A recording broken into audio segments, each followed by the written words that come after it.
Formative assessment, in very simple terms, is assessment as we go. It's assessment for learning instead of assessment of learning, although it does assess learning too. But when I say it's assessment for learning, it guides me, how do I teach this next? Or how do I adjust my instruction because yesterday I didn't do a very good job? And here's my evidence, and I'll talk about that soon. So if I get blank stares all day, or better yet, I have evidence that students didn't get it, and I can promise you every day you have students that don't get it, some more than others, maybe different kids, different days. You know, how are you going to keep going, keeping them on the wagon, so that you're not just losing kids as you go, and then by the time you're done, you've got those precious few that are able to hold on tight and stay with you for the entire ride, but you actually have everybody on their own level that you brought along with you. Okay? Here is another pyramid: formative, interim, and summative. Interim is not used that often, but most of the testing we do is what this chart would call interim. Every 6 to 8 weeks, maybe a little bit more frequently, we give some kind of end-of-unit assessment. So it's interim because it's ongoing throughout the course of the year. Summative, the way they're using it, is at the end of the year. Many of us use summative as the end of unit. But whatever your terminology is, formative is what we're interested in, and that's the one you do daily, a few times a week, constantly checking for understanding. So if I asked you, everybody, for example, which of the following 3 types of tests, which one should you, based on the chart on the board, which one should you be using most often? If you think it's summative, please put a 1.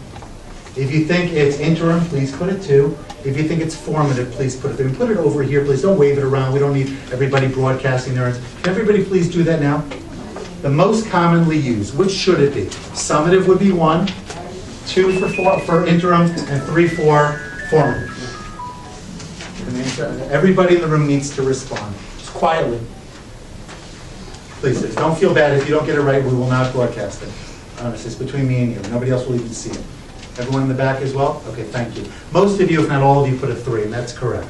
Now, what did I just accomplish? Woke everybody up. Well, yeah. Everybody's accountable. I got feedback. I'm sorry? Right. I got feedback about your learning. Now, if everybody would have put a 1 on there, guess what? Hoff messed up again. Okay? And he's got to go back and reteach. But if I see that everybody has a 3 there, now if that's all I want to know, I can move on. If I want to know more, I've got to keep going. But that's what checking for understanding is about. It's getting on. Now, how long did that take? 5 seconds, 10 seconds, right? And as they get more comfortable with the way I do it, the quicker it becomes. Okay? I could be checking for understanding multiple times throughout the day, right? If I would have asked you earlier, how many of you are familiar with formative assessment as a concept and could explain it to the rest of us? Thumbs up if you can, thumbs down if you can.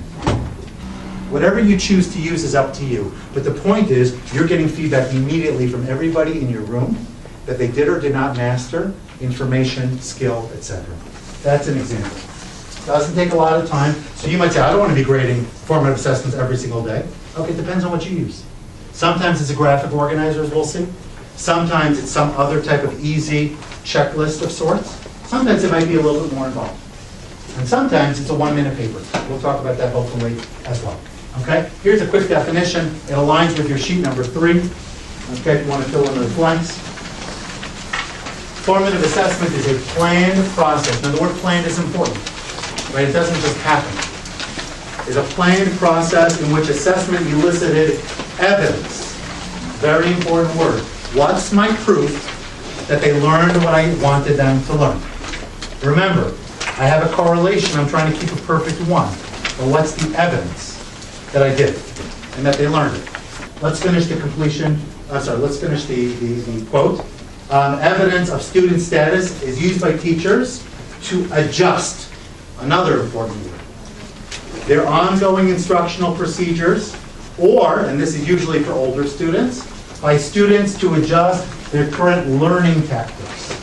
So what that means is that we're not married to the concepts and the information that I have my unit prepared 6 months, those people who go ahead and cook for Rosh Hashanah, and I don't know when, months before.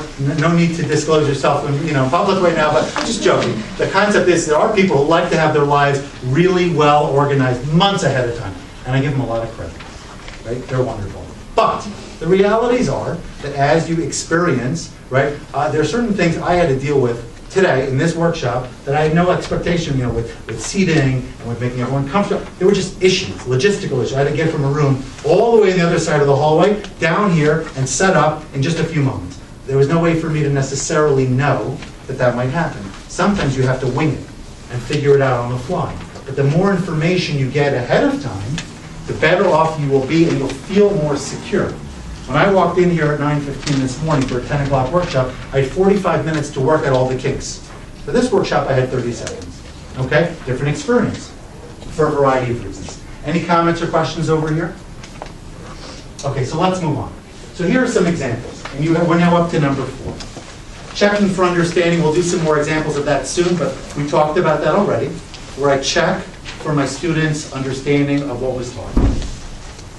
Number 2, there are a few of them there, having them complete a list, some kind of chart, which by the way are great for your visual learners, for your spatial learners. They do best when they can sort of segment the information and plot it in different places. Just out of curiosity, how many of you consider yourself somewhat of a visual learner?